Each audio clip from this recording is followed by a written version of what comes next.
Nako, 5 senador tinabla ni SP Cayetano, binalibag, no, pinaluhod itong 5 senador na to. Paano ba naman mga kaibigan, no? Naguudyok ito ng mga to na ipahuli si Senator Bato sa ICC.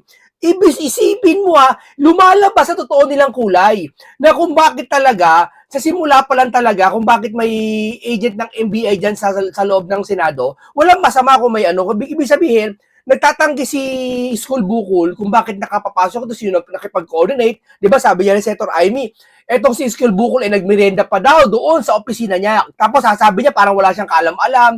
Di ba? Ngayon, dito lumalabas sa totoong kulay. Maaring talaga umpisa pa lang na nakaraan linggo pa lang nagkakakutuban na magpapalit ng liderato. Kaya iniisip nila na si Senator Bato dapat hindi makrate. At alam na alam nila yung mga kilos si Senator Bato de la Rosa na yung araw na yung darating si Senator Bato at magkakaroon ng kudita no, sa Senado. Ngayon, lumalabas ngayon, sumasalamin ngayon sa nangyayari ngayon na bakit itong 5 ito nag-uudyok na sumuko sa ICC si Senator Bato de la Rosa. Bakit? No? Unang-una, ganito lang yan. Para sa impeachment sa boto. Di ba? Talaga mawala na si Bato de la Rosa. Pangalawa, pwede ulit magkudita. Magkabaliktaran dyan sa Senado. Pero tingin ko hindi na eh. Kasi si Ligarda, sagad na sa kanila eh. Di ba? Dahil sa kay Libiste, inaapi si Libiste ngayon. Kita nyo, dahil dun sa KES, di ba? Inaapi ngayon si Libiste. Kaya si Ligarda hindi napapayag na magpagamit pa sa mga to, di ba? Kaya nga nagtampo itong si Pinky, di ba? Ngayon, ano ibig natin sabihin, no? Itong 5 ito, inuudyok nag yata ng batas or para pilitin na ito ay basahin natin, iba pa, basahin natin. Ito, basahin natin. Sandali, ha? Okay. SP Cayetano tinabla ang 5 senador na nag-uudyok na sumuko na sa ICC si Senator Bato. We respect their opinion but Senator Bato should be given opportunity to exhaust all legal remedies. Akala nyo mga kalusog, buti na lang mga kaibigan, mga kamunti, talagang lumusot si Bato de la Rosa. Kaya siya, may sinasabi ng isa na tinulak daw ni Bato de la Rosa yung MBI. No? Itinulak daw. O sige, palagi natin tinulak siya. Ikaw, depende sa sitwasyon eh. Ano magpapahuli siya sa NBI gamit ang warrant ng ICC?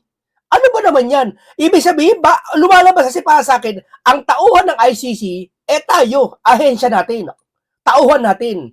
Bakit may ganun ba? Ha? Ang alam ko, di ba, ano pa ng ano yan? Parang, iaano pa sa korte ng Pilipinas? Ano to? Ganun na lang ba yun? Ibig sabihin, pag naglabas ng ang ICC, kahit hindi tayo sakop nila, pag naglabas, kikilos tayo para damputin ng isang Pilipino dito? Kung kahit sino na lang pala po yung damputin, dadamputin dito? Di ba ho ba? Mabilis na tinutulan ni Senate President Alan Peter Cayetano na ang resolusyon hinihain ng 5 senador na umihikayat kay Senator Bato. Nagain pala to ng resolusyon tong 5 senador na to na si Juan Bol, si Kiko Matching, si Virus, si Pinky, at itong si Bam, no? Nagain sila na para sa mapilitan si Senator Bato yata na sumuko na, no? Isipin mo, hindi nila ibinigay si Bato sa Banyaga. Pero gumagawa sila ng paraan para resolusyon na sumuko si Bato. Di ganun din 'yon. 'Di ba? Nakikipagsabwatan tong mga to sa Banyaga. Tapos sabihin mo traidor si Senator Marcoleta kasi senador, ha? Saan siyang bagay na traidor porket senador? Saan siya traidor? Ha? Ang China may trade, ha? May mga investor, may tourism, may relasyon natin sa China. Gaganda yung OFW doon, ha? Yun, kahit kalaban natin sila sa isla, at least may ganun tayo. Itong ICC, anong pakinabang natin dito? Sa pagsuko nyo sa isang banyaga, isang kalahi natin, ano ba papakinabangan nyo rito? Sige nga, tapos sasabihin nyo si Senator Marcoleta, senador? Itong mga to, hindi lang to traitor eh. Di ba? Hindi lang to taksil sa bayan. Ang ginagawa nila. Di ba? Talagang ibinibenta halos nila ang Pilipinas sa ibang bansa. Yan ang pagkakaano ko pagkakachorya ko . Tapos, sa pahayag ni Cayetano sa mga mamamahayag, iginiit niyang dapat munang payagan magamit ni De Rosa ang lahat ng legal na remedyo bago itulak ang kanyang pagsuko. O, kasi ganito yan eh. Hindi papayag po si SP Soto, basta si Senator Marcoleta, na nadamputin dyan ng ICC, ng gamit ang power ng ICC. Hindi. Kailangan sa korte na dumaan po yan. Eh kung papayagan ng korte ang ICC, malabo. Ha? Kasi unang-una, hindi na tayo jurisdiction ng ICC. No, sila-sila na lang yan. Ang lumalabas, binabastos nila yung justice system natin sa Pilipinas. No? Ngayon, gusto ni Senator Robin at Senator Cayetano, magpapahuli si Bato, isusuko nila si Bato. Kung ang maggawawarang ay Pilipinas. At dito ikukulong kung saan sa Taguig ba, sa Kapbagong Diwa ba, o sa Bilibid ba, pwede. Is dyan nila iaano yan, papayag silang isuko yan si Bato. Pero sa Banyaga, hindi nila isusuko yan kasi sabi daw yung eroplano nakahanda na. Di ba sabi? Ni Torion yata, nabalitaan yung eroplano nakahanda na daw. O, ibig sabihin mo, harap-harapan tayo ginaganto ng Pilipino. Nangyari kay Digong, pinabayaan natin. Ito, papayag tayo. At ito pa hindi lang. Ha? Nangangamoy baliktaran. Ha? Si John Vic nangangamoy. Dahil po, binabanatan po ngayon ni Tiriling si John Vic sa hindi malamang kadahilanan. Siguro, isa sa mga nakikita nila na mabagal o hindi pagkilos ni John Vic, kaibayo sa paniniwala na ito ni Tiriling. Kasi si Tiriling may hawak di umano na warrant. Tama, sa ICC. At yung NBI daw, magsaserve ng warrant gamit ang warrant ng ICC ayata. No? Pero ang tanong dito, bakit hindi alam to ni John Vic at parang walang alam? No? Ano kaya kinalaman nito? Oy, hindi normal na nangyayari ngayon ha, mga kasama. Hindi normal na nangyayari ngayon. Etong pangyayari ngayon to, etong limang ito, desperado to. Hindi, kadesperaduhan to nangyayari ngayon. Ha? Biruin mo, daing kasamahan mo na sa Senado, isusuko mo. Ano meron? Ang tagal mong kasama. Pinakisamahan kayo. Walang masamang tinapay pinakita sa'yo. Si Bato, hindi naman katulad ni Kiko Matching eh. Bastos eh. 'Di ba? Pasigaw-sigaw eh. Hindi ganyan yan. Sumisigaw lang yan pag sa mga taong galit, hindi sa mga kapwa senador. Si Bato. Magalang si Bato, lalo si Robin Padilla. Anong ginawa sa inyo ni Bato? Parang ginaganito nyo. Ha? Bastos tong mga to. Di ba? So, ibig sabihin, kadesperaduhan yung ginagawa nila. Alam nilang walang pinakitang masama si Bato. Ginalang si School Bukol, si Pinky, di ba to? Mga nakaraang taon pa. Pero ba't ginaganito nyo? Isusuko nyo isang kaibigan nyo? Ha? Ano to? Hindi po normal na nangyayari ngayon. May kakaiba po pwedeng mangyari. Ako, palagay ko, anytime pwedeng ano yung si Bato, kaya talagang todo bantay doon. No? Pero hindi mawawala sa isipan ng tao, baka daw magkabaliktaran. Baka lang ha, ako, tsorya ko lang ha. Kasi may hinala sila, kahit si Boss Dada eh. Hinala niya ito. Trillanes Future DILG, kaya nagpa-practice na. Kahapon, dito na babalitan ang mga Remulla Pustak. Tahasan niya sinabi to, parehas kami ng hinala na si John Vic maaaring bumaliktad.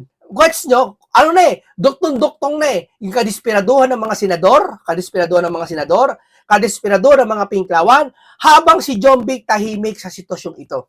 Di ba sabi nga nila, ipalitan na si John Vic, ipalit si Torre, ibalik si Torre kasi si Torre kuha kagad. Kasi kung si Torre to, maaaring pasukin yung Senado, yung i-search ay daling kagad si Bato.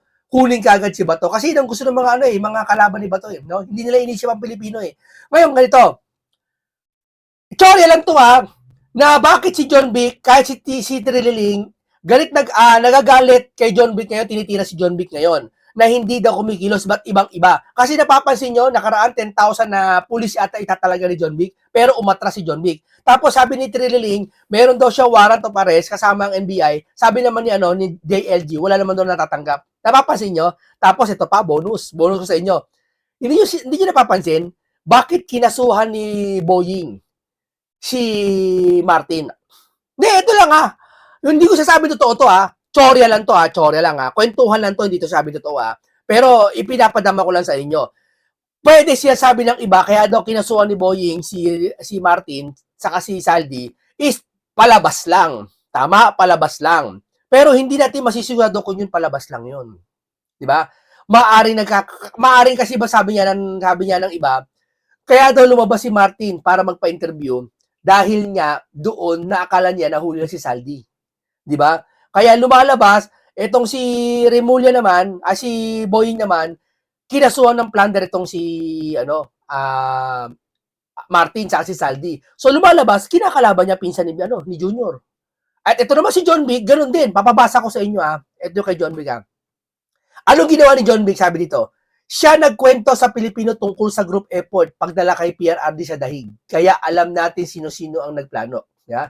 Parang, kumbaga, gusto palabasin ng mga tao dito, pasimpleng sinisiraan, pasimpleng matunog din na tatanggalin yata si DILG, may papalit yata. At gusto si Trillanes ipalit. Ganyan, matunog yan. Alam nyo na yan. Nakikita nyo sa social media, matunog nga. Ipinupush nila si Trillanes, no? Tapos, kabalang banda niyan, hindi consistent si John Vic para bang lumalabas, siya sabi nila parang kakampi yata. Kakampi yata sa DDS. May ganon, pero hindi natin sigurado. Siya nagsabi na di naman talaga binisita ni Sara si Madriaga sa preso kung hindi si Tebes dahil may file naman. Diba? Yung narrative nila na binisita daw ni Sara si Madriaga pero kinontra kagad ni John Vic. Pansin nyo? Hindi. Hindi si Madriaga binisita nun. Si Tebes.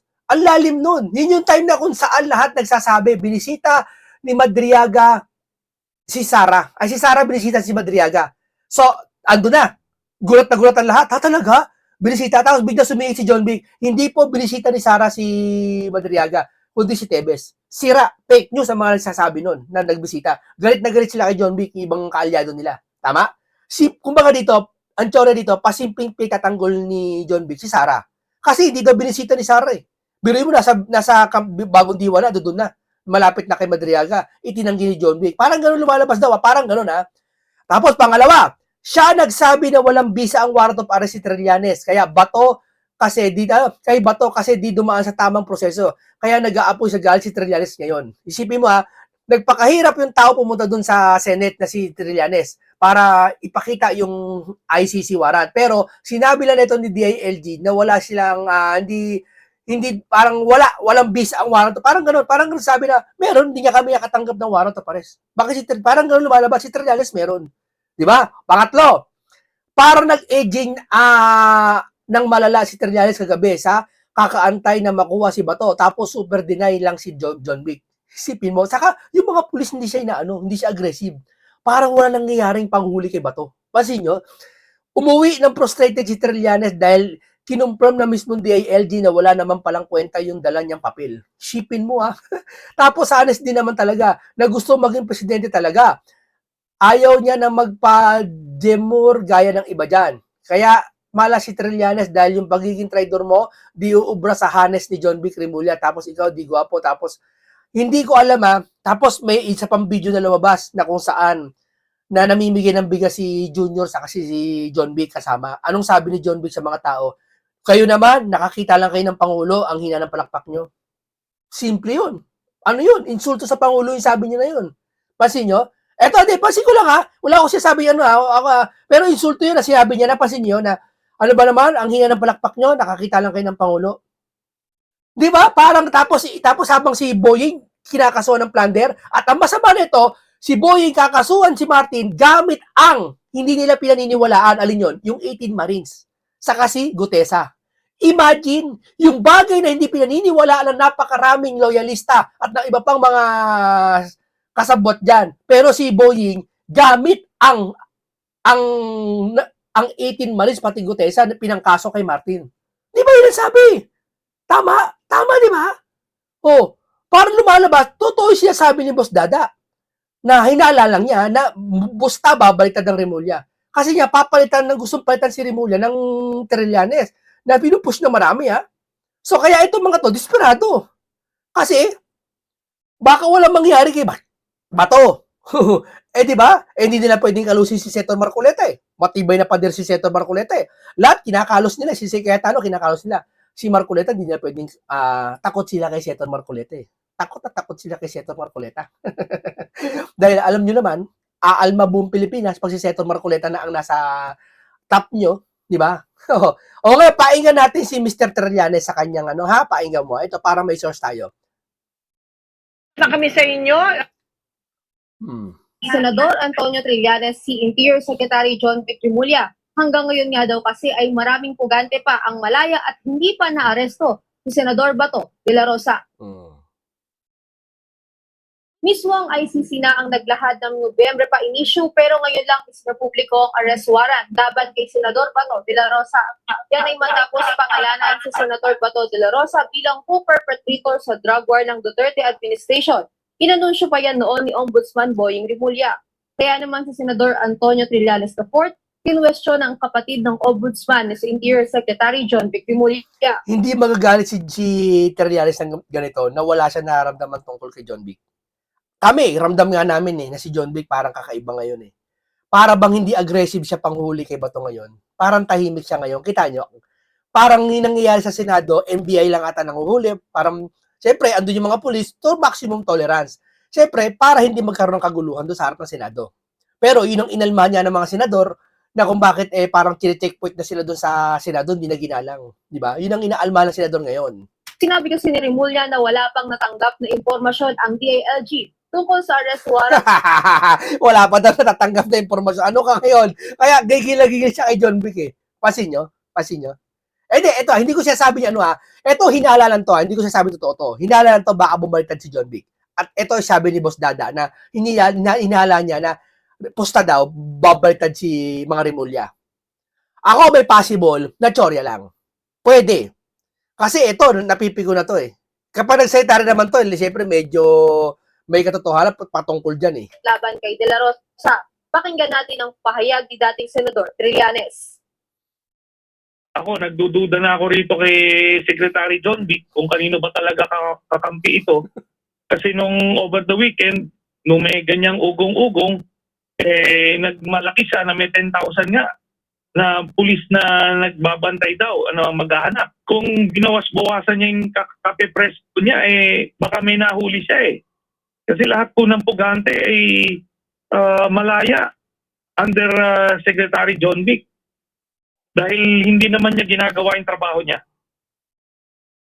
Sinubukan nating kunin ang pahayag ni DILG Secretary John Vic Rimulya kaugnay nito. Sa pamamagitan ng text message, tanging sagot ni Rimulya ay inirerespeto niya ang opinyon ng dating senador.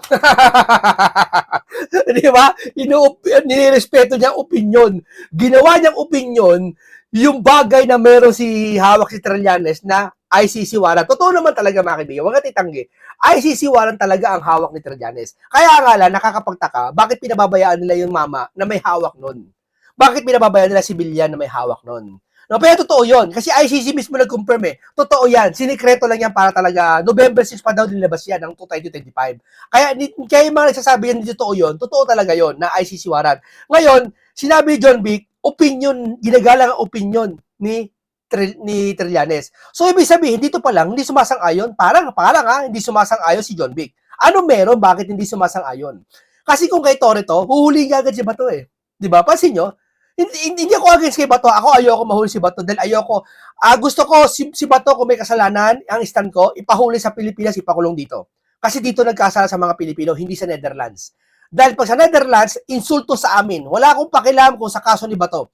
Ang sa atin lang, insulto sa Pilipinas ang gagawin nila panghuli sa pamamagitan ng ICC. Dahil sa Netherlands dadalhin. No, kaya ito si John Vic na nakikita ko parang iba. Pero isa pang anggulo nakikita ko. Isang anggulo nakikita ko. Mukhang si John Vic parang sabi nila babaliktad. Pangalawa, pwede rin naman na inuutusan to ng Pangulo na nahihiya lang ang Pangulo maghayag na huwag yung damputin si Bato. Kasi baka isipin kasi, Pangulo, natatakot ka na.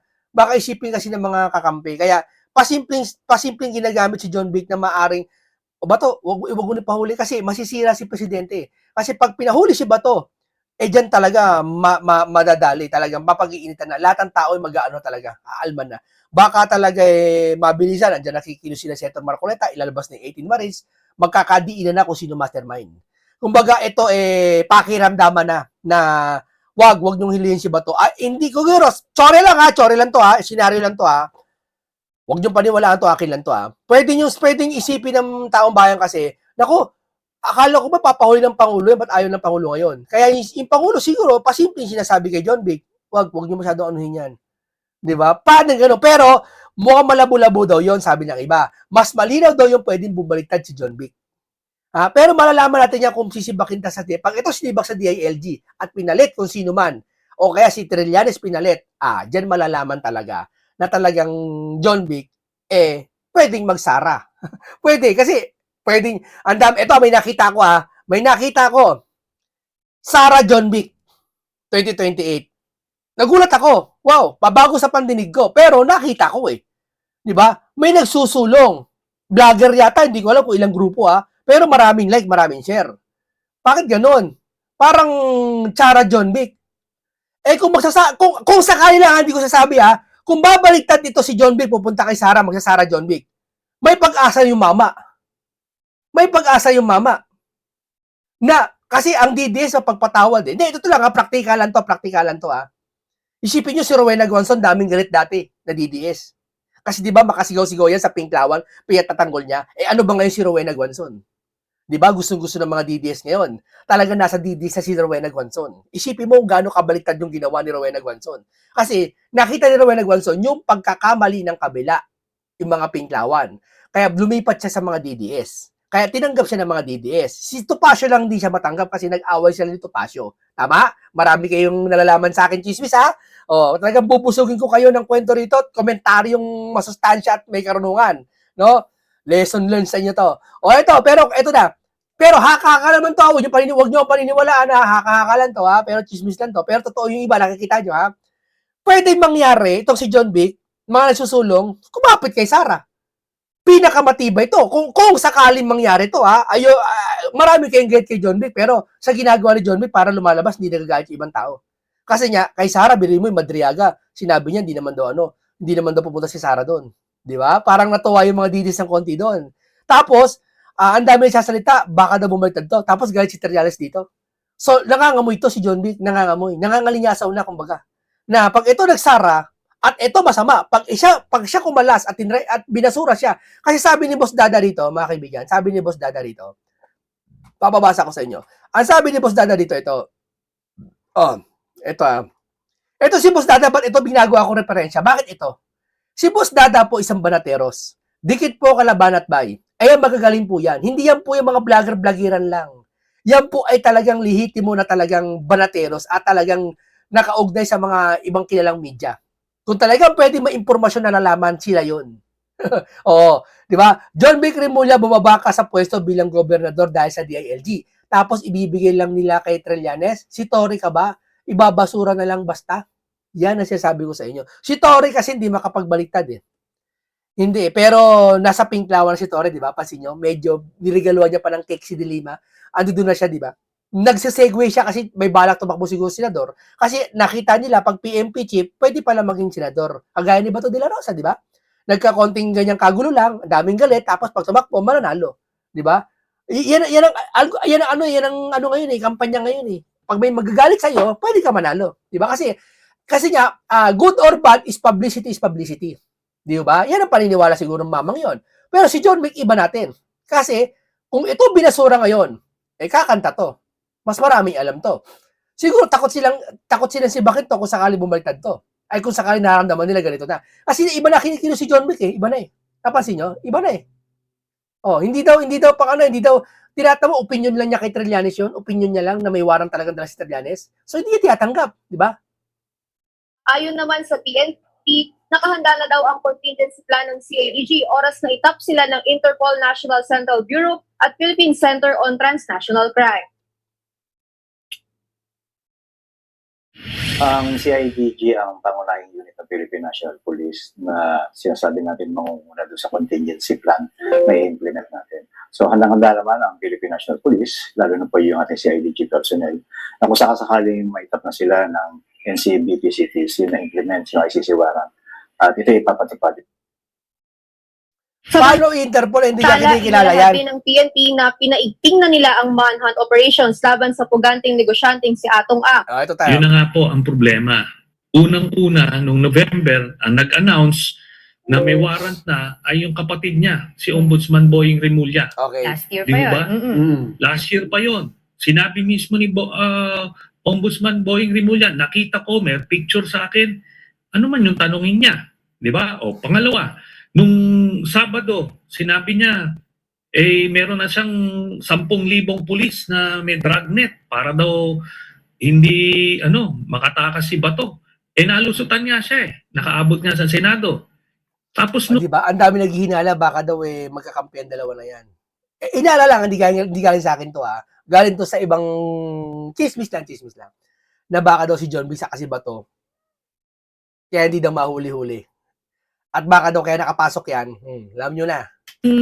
meron ng warrant na ina-announce na andun yung NBI, bigla namang humirit na wala daw valid warrant. Ano naman yung sana tinawagan niya yung NBI director? Ano ba yung hawak nyo? Valid ba yan? Para lumalabas, iba yung sinasabi ng NBI sa sinasabi ni DILG, secretary.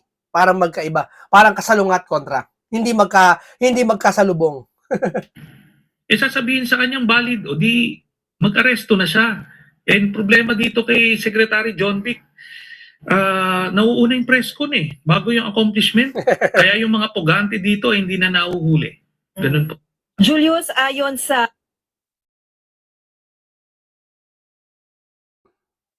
jurisdiction nga nitong pag-aresto noon kay dating Pangulong Rodrigo Duterte, may mga panibagong petisyon na rin na inihain ang kampo ni Senator Ronald Bato de la Rosa.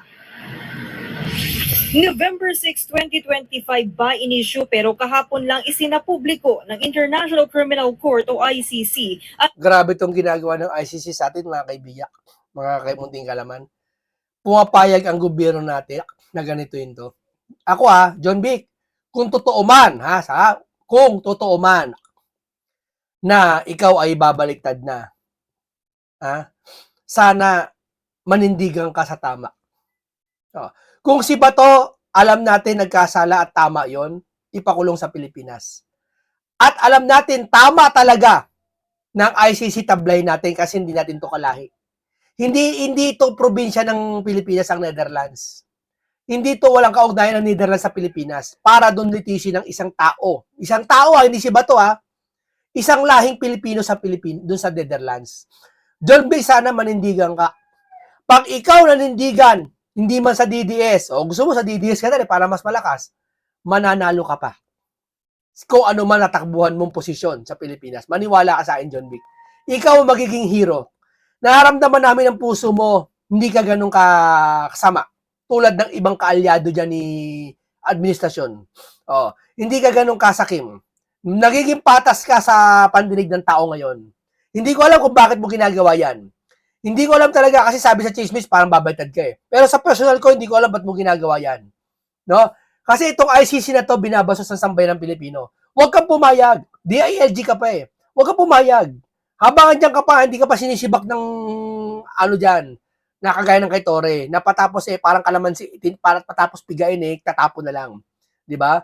Di ba ganun ginawa kay Tore? arrest warrant laban kay Senator Ronald Bato de la Rosa. Under seal o confidential pa ito ng unang inilabas. Sa warrant, pinangalanan ng ICC si De La Rosa bilang isang co-perpetrator o kasabwat sa kasong crimes against humanity na kinakaharap ni dating Pangulong Rodrigo Duterte. May naging papel daw si De La Rosa sa pagtupad ng tinaguriang common plan para i-neutralize ang mga umano'y kriminal na sangkot sa droga sa pamamagitan ng pagpatay. Ginamit din daw ni De La Rosa ang kanyang posisyon at kapangyarihan para payagan ang mga pagpatay at pagbigay ng reward sa mga gumagawa nito. The judges assess the material submitted. Itong mga to, kala nyo, sambayan ng Pilipino, mga ma'am, huwag nyo naman basusin ng Pilipino, ma'am. Huwag naman po, ma'am. Nababasusan po kami sa ginagawa nyo, ma'am. Totoo lang.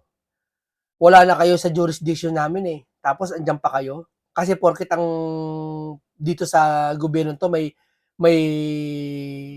kaya mali yung hinala ng iba Mali yung tsore ng iba na maaring si BBM ayaw ipahuli talaga si Bato. Hindi Baka si John Vic lang talaga ayaw magpahuli kay Bato Pero si Bonget baka gusto nila Kasi kung talagang ayaw nila hindi nila para i-serve yung warrant kay sa NBI Sino magpapakilo sa NBI? Kung hindi alam ng taas yan. Di ba? Ibig nyo pala sabihin ang NBI nagsosolo ngayon, di ba? Kaya mali yung hinala ng iba na ayaw ni Bonget na ipadampot si Bato Di ba? Baka rin si John Vic lang Talagang mas malakas ang porsyento na si John Vic, baka bumaliktad talaga. Baka lang tsore na lang, hindi sa akin galing yan by the prosecution and found reasonable grounds to believe that Mr. De La Rosa is allegedly criminally responsible as an indirect co-perpetrator for the crime against humanity of murder. Ayon sa ICC Office of the Prosecutor, mahalagang hakbang ang pagsasapubliko ng warrant para mapanagot ang mga sangkot sa umano'y krimen sa ilalim ng war on drugs ng Duterte administration. Patuloy daw silang makikipagtulungan sa mga kinauukulang ICC. May dalawang paraan daw para yan. Una, sa pamamagitan ng extradition proceedings na nangangailangan pa ng court order. Pangalawa ay sa pamamagitan ng probisyon ng direct surrender sa ilalim ng RA 9851 o ang Batas on Crimes Against International Humanitarian Law, Genocide and Other Crimes Against Humanity. Nakasaad dito na maaaring isuko ng gobyerno sa international court o tribunal ang sino mang akusado nito. Bakit sino kayo para utusan ng Pilipinas? Yan ang sinasabi ko sa inyo, nasa presidente yan. Ako, presidente ako. Kahit nakapasok kayo sa Pilipinas nung paman, nakasakop tayo ng Rome Statute, anong pakialam ko, presidente ako. Hindi ko papayagan yan, umalis kayo rito sa Pilipinas. Di ba? Ganun ang presidente. Naninindigan sa bansa niya, kahit yung bansa niya may kritiko siya, masama man o ginawa sa kanya ng mga Pilipino, maninindigan siya para sa bansang Pilipinas. Hindi na lang doon sa mga kaaway niya. Hindi. Ang presidente, pag galit eh. Huwag naman dapat ganun. Di ba? Huwag mo idamay, public servant ka eh. Di ba? Tumakbo kayong presidente para manindigan eh. Di ba? Para ipangunahan ng Pilipinas eh. Lalo to binabaso sa tayo. Kailangan din daw magkaroon ng official transmission ng warrant mula sa Interpol patungong National Central Bureau at Philippine Center on Transnational Crime. Pagkatapos nito, ipatatawag ang 4 na ahensya ng gobyerno, ang DOJ, DFA, PNP at NBI upang mag-convene. Saka palang magkakaroon ng go signal para maipatupad ang warrant. Biruin mo, may haba mo ng proseso. Ibig mo sabihin kay Tatay Digong, nagawa kagad sa mabilis na panahon yon? Nagawa kagad yon? Isipin mo. Isipin nyo, kung nagawa pala kay Tatay Digong nyo, ba't di nagawa sa maleta yon? So, ibig sabihin, kay Digong, talagang parang mali yung ginawa, hindi wala sa due process. So, lumalabas ngayon, bakit ngayon ang bagal? Hindi magawa-gawa kay Bato. Hindi kaya si DILG talaga, secretary? At may kinalaman yung galit ni Trillanes sa kanya? Hindi kaya talaga totoo sinabi ni Boss Dada? Babaliktad, pustahan? Tanong lang ha. Kayo na humusga. Okay, maraming salamat po sa inyo. Hanggang dito lang po tayo. Napuno ko naman kayo ng mga karunungan na komentaryo, punong-puno ng kaalaman na siksik ng masustansyang pag-uusap at isang lesson learned, marami kayo natutunan. No? Hanggang dito lang po. Maraming salamat. Ingat lahat kayo. Paalam sa inyong lahat.